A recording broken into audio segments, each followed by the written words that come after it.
somo linaloendana na somo la Roho Mtakatifu, lakini leo tunaliunganisha kwa sababu ya maombi. Tulisema ibada za katikati hizi zitakuwa na muda mrefu wa maombi, alafu tunakuwa neno kwa takriban muda mfupi, kwa sababu tuna mambo tunayaombea na Bwana amezidi kwa mwaminifu. Bwana Yesu asifiwe.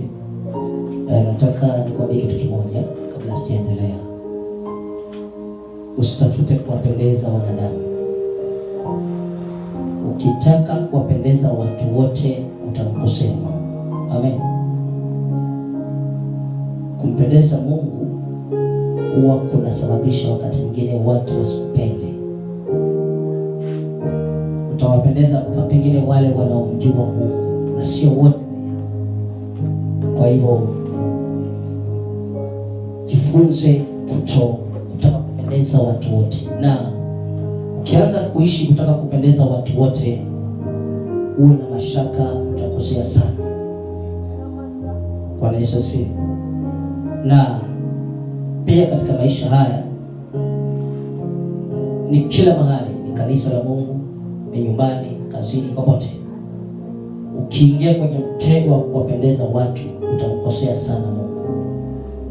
Kwa wakati mwingine watu wanapenda kuigiza kama vile wamefurahia, lakini kumbe wako mbali na kile unaona wewe.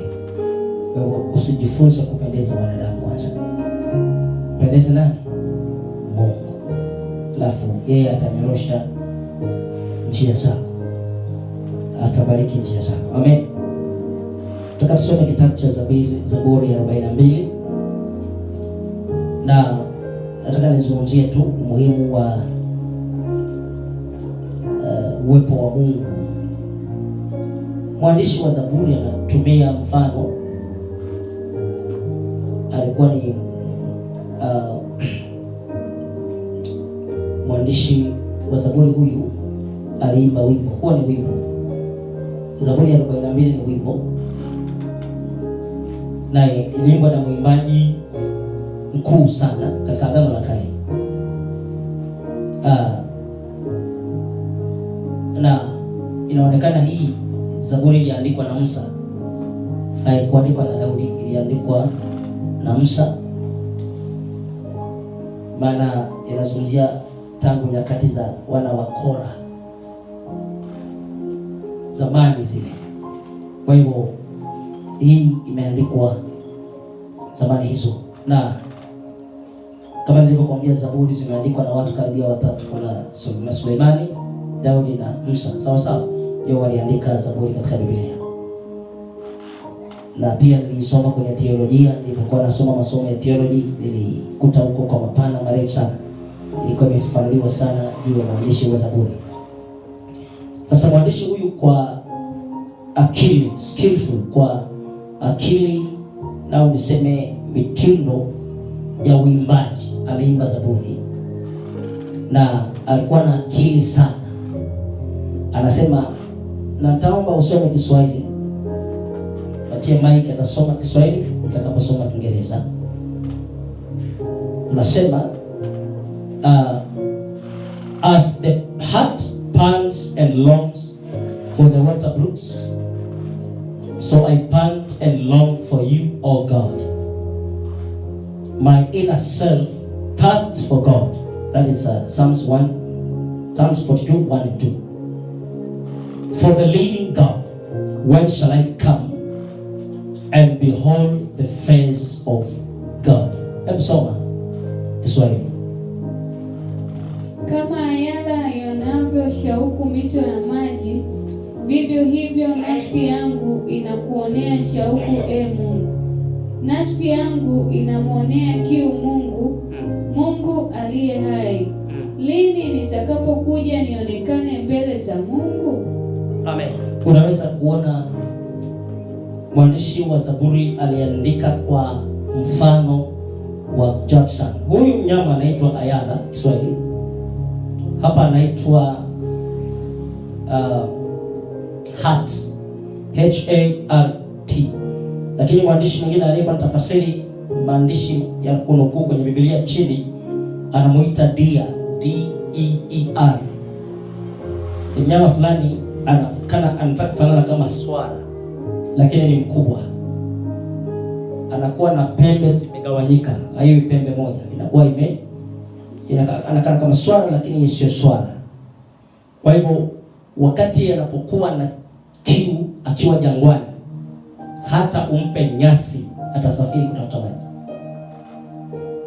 Hata umpeleke mahali kuna majani mabichi, ataacha, atasafiri kwa muda mrefu akitafuta mahali kijito cha maji kilipo, na kisha kunywa atatulia, anaweza kurudi kula maeneo yale. Bwana Yesu asifiwe.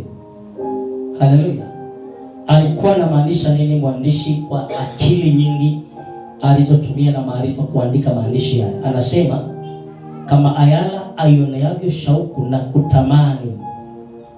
Kwa lugha rahisi, hakuna mtu anaweza kutembea na uwepo wa Mungu na auone uwepo wa Mungu isipokuwa amehitaji na kutamani. Kwa sababu Mungu hawezi kujilazimisha kwenda na wewe, sawa? Mungu hawezi kuforce watu wamwendee, wamwamini, wamtumikie, watembee na yeye tu, wafurahie. Hawezi kuwaforce, ila anataka watu wawe na kiu, waone yeye peke yake anafaa. Unajua tunaishi katika kizazi ambacho pesa zinafaa sana, unaelewa? Mali zinafaa sana, watoto wanafaa sana, wake, waume, kusoma, utajiri. Lakini mwandishi aliandika na kutoa mfano wa mnyama aitwaye ayala, the pant or the deer.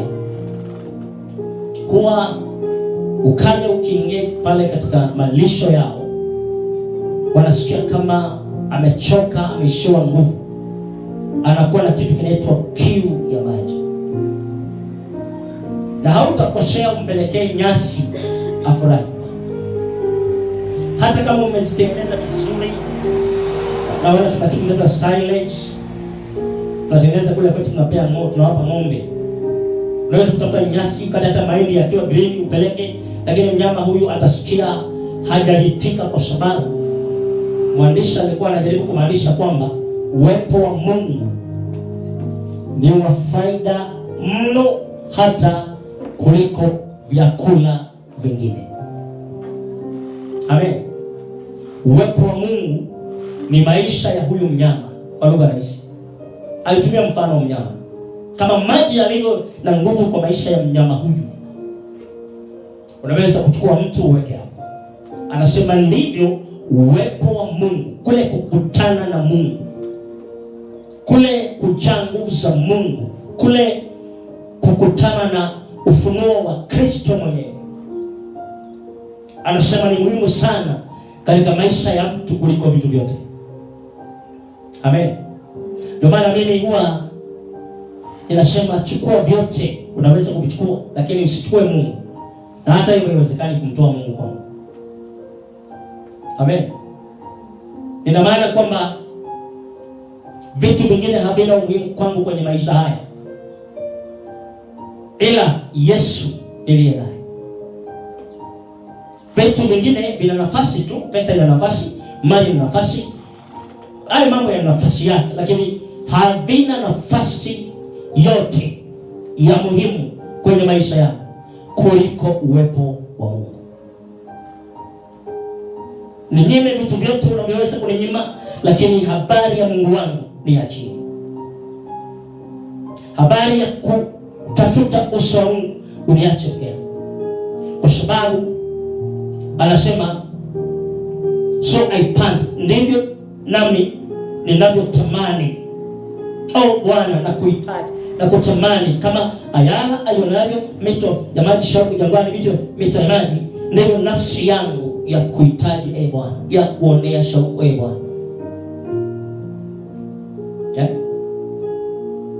Bwana Yesu asifiwe. Hata ungempa mnyama huyu kitu gani, hauwezi kutulia. Na ndio maana unaona hawa wanyama wanakuwa na wakati wa kusafiri. Ukisoma geography vizuri na ukifuatilia mambo ya history ya wanyama, huwa wanasafiri. Ndio maana kuna wanyama wengine wako Kenya hawakuzaliwa Kenya. Umeelewa vizuri?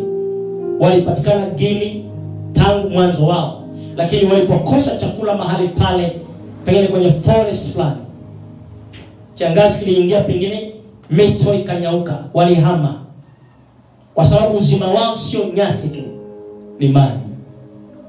So walisafiri, walipoyapata maji wakatengeneza makao. Watakuambia wale wanaosafiri kuchunguza mambo ya wanyama, wanasema asili yao sio Kenya, asili yao ni ya Uganda, asili yao ni ya Turkana, asili yao ni ya Misri.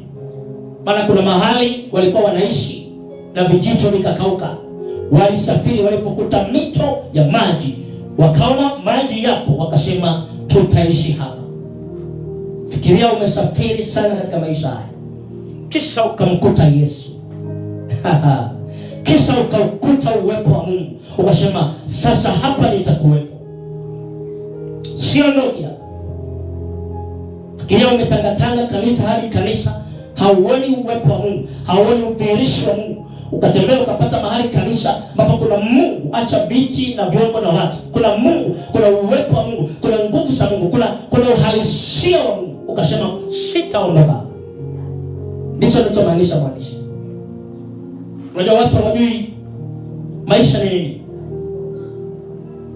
Nakwambia mpaka leo, kama ni pesa zinafanya watu waishi, nisingekuwepo.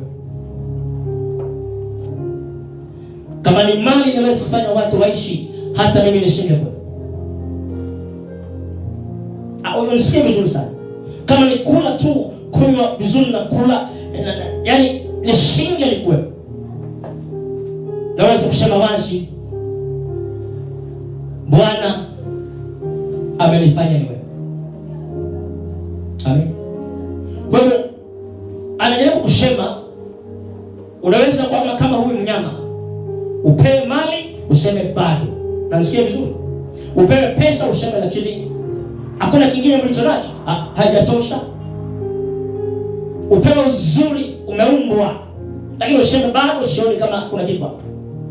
Amen. Upewe elimu usome, lakini bado useme sioni kama nimefika ninapotaka. Alafu mwisho wake wakwambie sasa huu ni uwepo wa Mungu. Tazama umeingia katika wingu la utukufu wa Mungu. Alafu waambie waliokupeleka sasa mmenifikisha nilipotaka. Ndicho anachosema huyu mwandishi. Na mstari wa pili ukasema katika lugha ya Kiswahili, nafsi yangu inasema my inner self, utu wangu wa ndani. Kuna utu wa nje wa mtu, lakini kuna utu wa wapi? Wa ndani. Kama nilivyokuambia, mwili haujawahi kumtafuta Mungu. Amen. Hata mwili haumuhitaji Mungu kwa ukweli kabisa. Mwili uko kwao, duniani ni kwao. Mwili unataka uasherati, uzinzi, kahaba na mambo ya ovyo, pombe, bangi, mambo ya ovyo ovyo. Mwili unataka mambo ya hapa, kwa sababu hayo hayakutoka juu. Na unajua hata mwili ndio unaelekeza watu kufanya vitu vingi ambavyo sivyo vya kimungu. Usifikiri ni shetani tu anaongoza watu kufanya mambo haya. Mwili una sehemu kubwa ya kuongoza maisha ya watu. Vaa hivi, ongea hivi, tembea hivi, kula hivi, vuta bangi, sigara hizi tumia. Kuna watu wana kiu, akishusha paketi ya kwanza anapandisha paketi ya pili ya sigara. Kuna vijana mawetatu, akipata pesa ni bangi, bangi, bangi, bangi. Na moyo wake kuna mahali amefika, hawezi kukaa bila kuiweka kwenye mwili wake. Si roho tu, hata mwili unaleta shida. Kwa sababu ukishaingiwa na mfumo wa mwili wa mtu, una homoni, una mifumo ya utendaji. Ukishaingiwa na kitu fulani, unazoea na unasema siwezi kukaa bila kitu hiki. Ni kama tu uasherati. Kuna watu hawezi kukaa bila kufanya uasherati, kwa sababu mwili umeshakubali, ni njia, mfumo wote unasema uasherati, ukahaba au uzinzi. Hawezi kukaa bila vitu hivi. Kwa hivyo mfumo umekubali na ndio kiu yake. Narudia, mwili huwa hautaki mambo ya Mungu. Ukiusikiliza utapotea. Amen. Mwili wao hutaki habari za rohoni, habari za ufalme wa Mungu. Mwili hautaki mambo haya. Ndio maana mwandishi anasema uchu wangu wa ndani una kiu nawe Bwana. Natamani ungesikia anasema nini. Uchu wako wa ndani una kiu na Bwana, unamtaka Bwana. Na ndiko kuliko uzuri wa maisha. Tanikwambia. Ndani ya uchu wa ndani ndio una uzuri wa maisha. Ukimjua Mungu kutoka ndani, utaujua uhalisia wa maisha. Anasema utu wangu wa ndani wa kutamani Bwana. Mungu akuumbie kiu ya kumtaka yeye tu.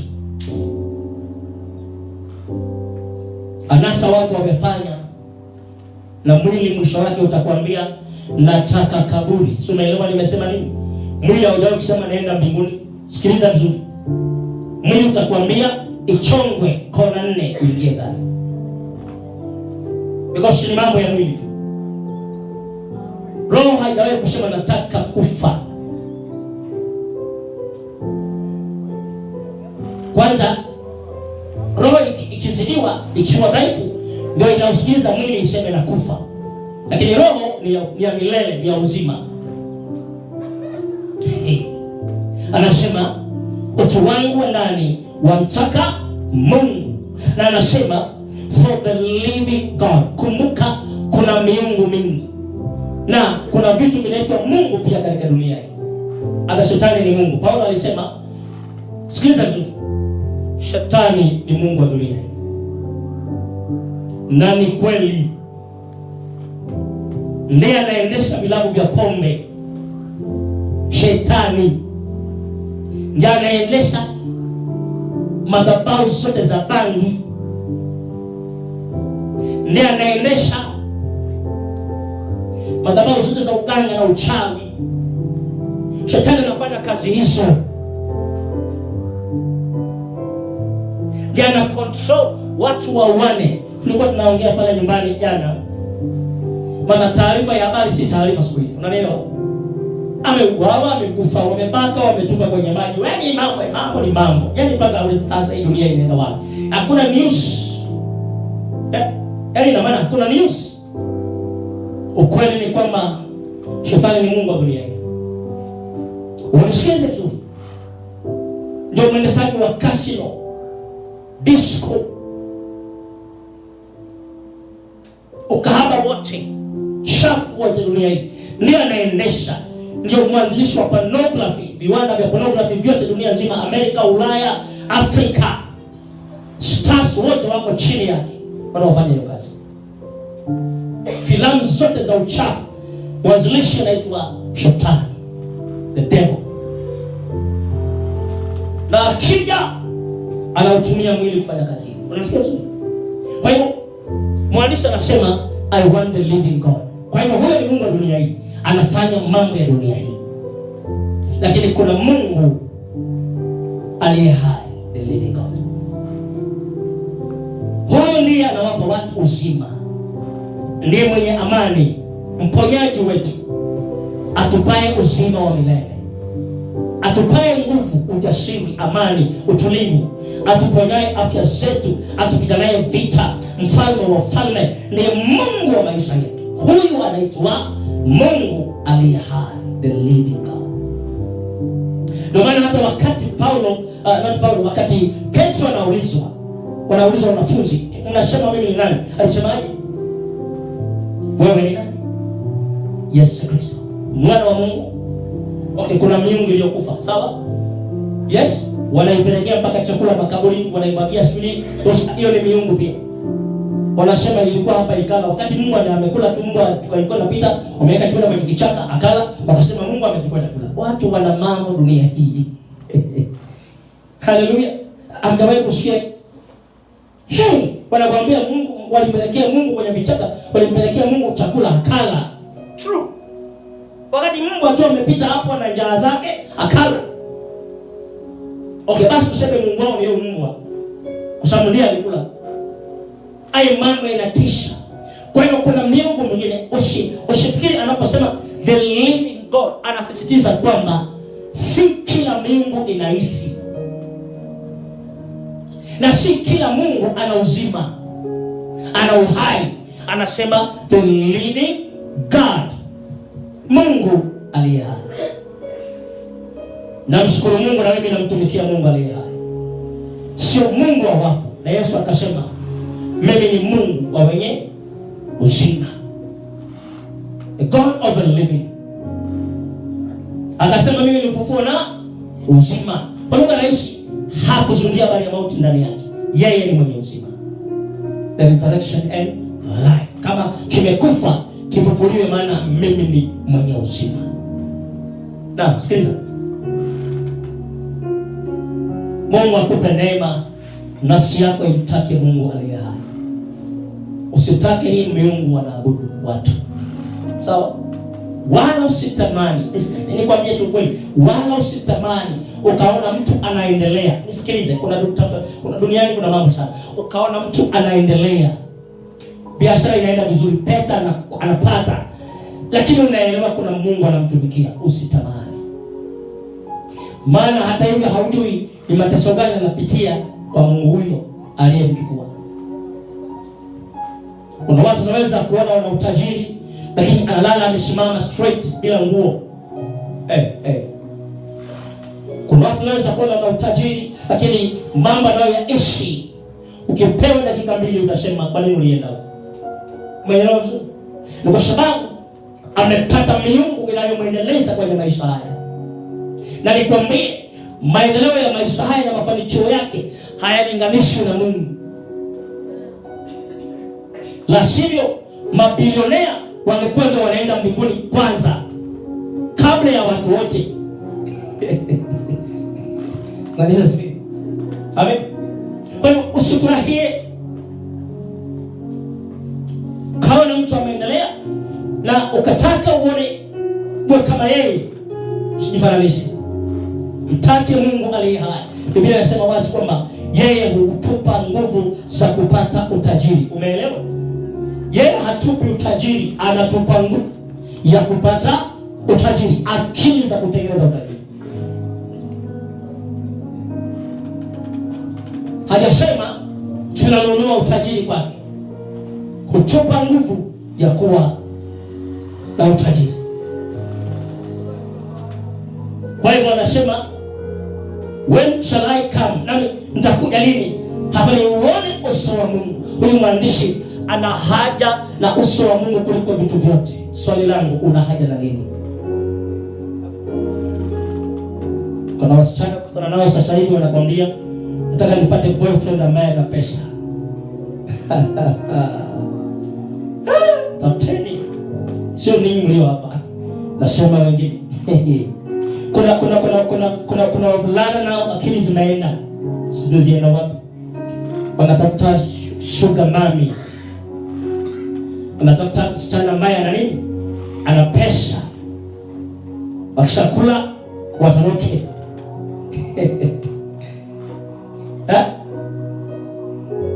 Kuna watu wanatafuta kuwa na utajiri sana. Moyo wako usielekee huko. Hata Suleimani alisema, usinipe utajiri nikaje nikakuacha, na usinipunguze sana nikawa maskini nikaomba. Niweke tu mahali, umeelewa? Niweke tu mahali ambapo nitakuwa balanced. Nisiende kuomba pesa, lakini pia nisiende nikakuacha kwa sababu ya mali.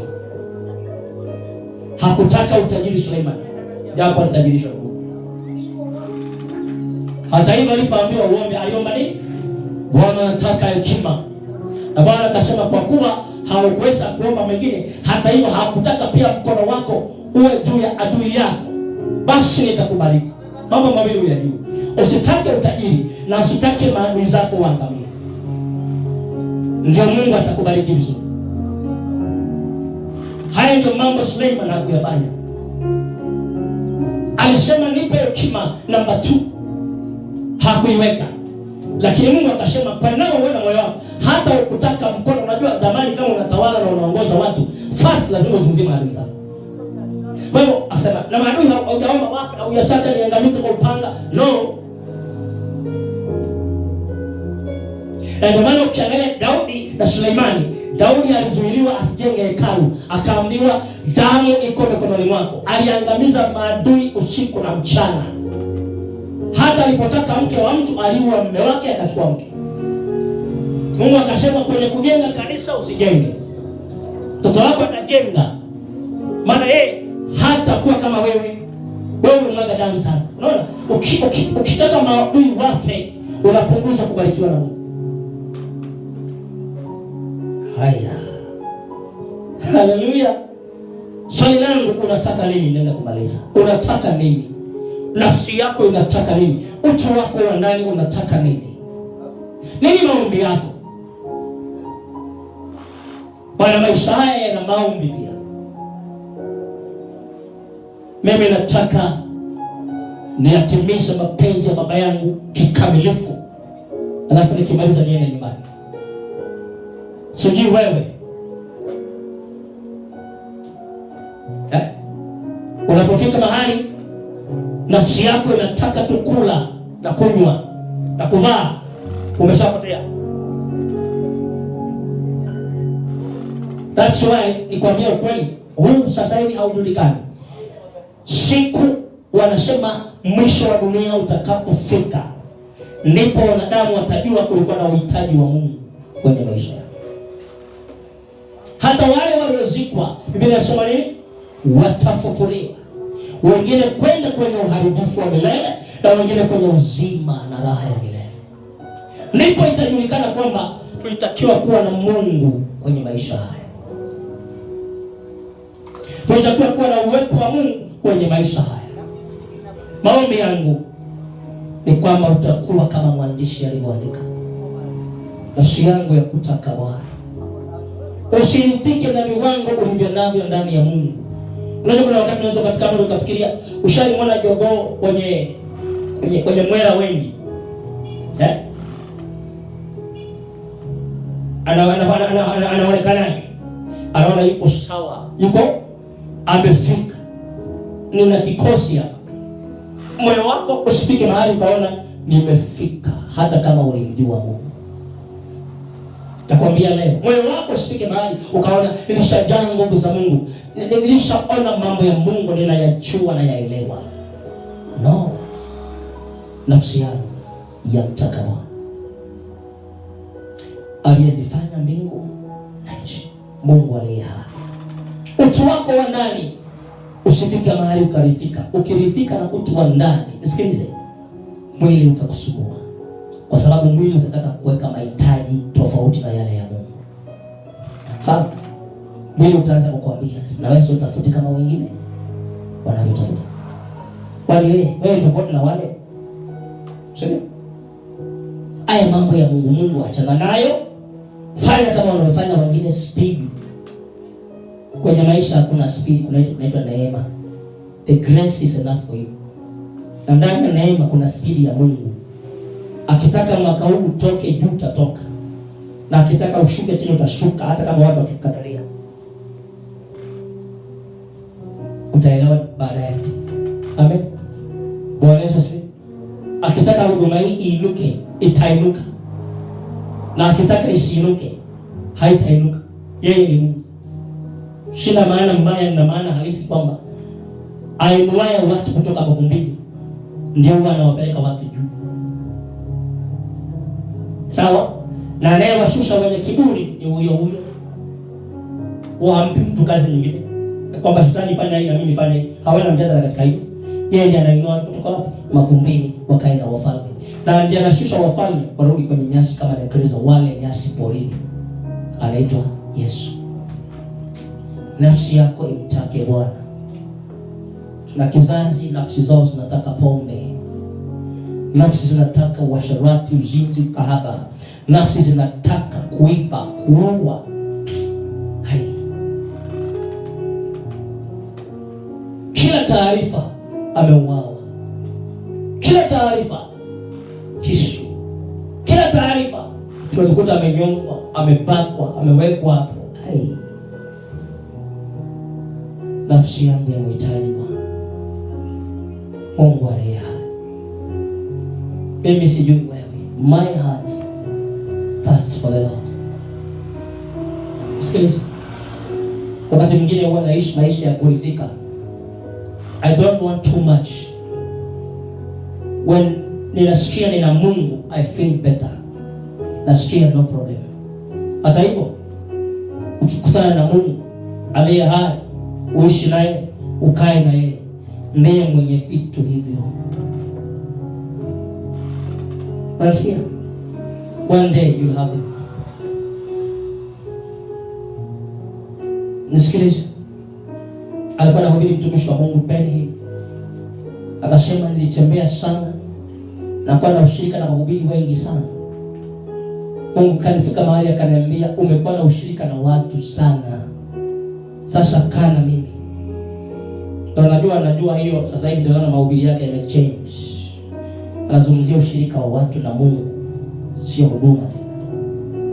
Anawaambia watumishi wa Mungu miujiza na ishara na maajabu. I saw clip moja mpaka nikasema huyu ndio Benny au ni mwingine.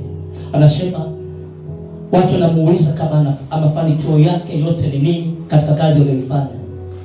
Ametumiwa na Mungu katika ishara, maajabu na miujiza. Ila anasema hakuna kitu kimenidumisha kama maandiko matakatifu na uwepo wa Mungu. That is what I have.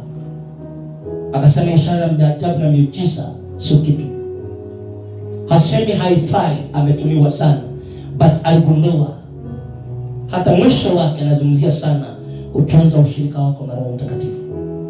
Ni kwa sababu aligundua hata mwisho huyo ndiye atamwakilisha kwa Mungu. Our intercessor. Please lose everything, but don't lose the fellowship of God. Lose friends. Let people talk about you. Let them make stories if they want, but don't lose Jesus and the fellowship. Na usifike mahali ambapo na wewe mwenyewe umeharibika na ujui umeharibika. Umejaa hasira, uchungu, mambo, umeficha mambo kwenye moyo wako. Delete that. Kana uwepo wa Mungu. Ili kwamba hata siku ile huyu utakuwa unaonekana. Yupo. Sawa? This life inataka tu uwepo wa Mungu. Yes, I have seen preachers wanafika mwisho ambao Mungu anawasaidia. They are heading now to heaven. Wanaelekea, wanataka kwenda sasa mbinguni mwisho wa safari. Kwa sababu Mungu anamwambia, yani kumbuka watu hao walikuwa ni wazuri sana kwenye huduma, lakini Mungu alimwambia umekuwa nao muda mwingi na wao. Sasa nataka muda mwingi wewe na mimi, ndio maana yake. I want you with me. Holy Spirit with me. Jesus with me. Father with me. I want you to have this. Kwa sababu haya ndio maisha yako. Nataka kusema ukitafuta hilo, you'll have everything you want. Mahitaji yako yatapatikana ndani ya huo uwepo wa Mungu. Kama unataka hekima utapewa, maarifa utapewa, ujuzi na bidii inapatikana ndani ya hiyo. Neema inatosha. Sikiliza, kama una magonjwa, you will be healed. Kama unataka kuponya wagonjwa, you will heal them. You want to cast out demons, you will cast them because the authority of God itakuwa na wewe, mamlaka ya Mungu itakuwa na wewe. Utafanya mambo makubwa. Unaweza kufunga sana na kuomba, watu kaenda miss, kwa sababu kufunga na kuomba sio shida. Una mahusiano na Mungu. Na unapoomba, hiyo ndio hali ndio unachokitaka au unataka uonekane wewe na nguvu. Kikubwa ni ushirika wako na Mungu. Ukae sawa. Usihukumiwe moyoni kwamba unaenda na Mungu lakini hauendi. Uwepo. It is powerful. Maandisha nasema nafsi yangu ina kiu na Mungu aliye hai. Wewe una kiu ya aina gani? As we pray, we want to pray now. Una kiu ya aina gani? Tamani sana. Fikiria hata mwisho ufikapo, mtu wa washiki mali akaenda nazo, amwambie Mungu nimekuja na hii dola. When the end comes, umeelewa? You don't say na mashamba yangu Bwana nimekuja nayo, nimemaliza safari ya kuishi duniani. You don't go with those things. Kwa sababu haukuja na hivi vitu. Uwepo wa Mungu ni muhimu sana. Ushirika wako na Mungu. Na nikwambie kitu. This world has come to a very bad place. Kila mtu ni muoga, sawa? Wanaua, wananyonga, wanafanya hivi. And you see, ukitaka kuishi kwenye ulimwengu wa namna hii, boldness na ujasiri wote, uwepo wa Mungu, utaishi. You feel nothing like what people are feeling. You will see what people are not seeing. You will hear what people are not hearing. Utaona mambo watu hawaoni, utasikia mambo watu wasikii, utakuwa na uhalisi wa mambo wasiojua watu. Kwa sababu uwepo wa Mungu ni kila kitu kwenye maisha. Everything in this life. Kwambia ukweli. Ukitaka kwenda mbali, uwepo wa Mungu. Na hapo inaitwa njia ya utakaso. Atakwambia hiki acha, hiki hapana, hiki sawa, hiki usitumie sana, hiki achia hapa. Hapa simama. Okay, huyu mtu hapana. Okay, pita hapa. Na okay, inaitwa njia ya kukaa na Mungu. Umeelewa? Usivae hivi, usila hivi, usiishi hivi. Na kuna maeneo Mungu atakwambia don't step. Kwa sababu nataka kukaa na mimi. Mimi niko kila mahali. Lakini kuna maeneo siruhusiwi kujidhihirisha. Because it's not my place. Amen.